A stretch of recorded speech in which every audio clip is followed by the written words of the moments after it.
Kita mo, bebe? Pinost niya na, hindi pa nakakain. Sabi, sa teacher pala eh. Sabi ni Ron sa akin, dali, nag-post na, wala pa naman naman. Ang dami ng rest, di pa nakakain. Si Ron nag-comment to na. Dapat pinick up nyo na lang. Bebe, Tatawa si Ron wala itong ano eh. Dapat siya pa malakas magreklamo. Talaga to.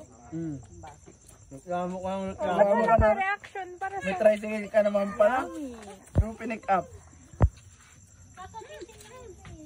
Wala talaga yan sa wala. Ang laki ng ano. Nagawa ko ng ring. Sisiw. Paano kumain ng balot sa Pilipinas? Gano'n kasarap? Ang sarap. Ay, inan mo to rin, no?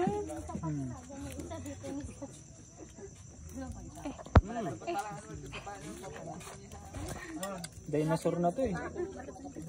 Dapat maraming sili. Suka na yan, te. Saan galing? Galing sa ano, binili? Dapat kasi ganito.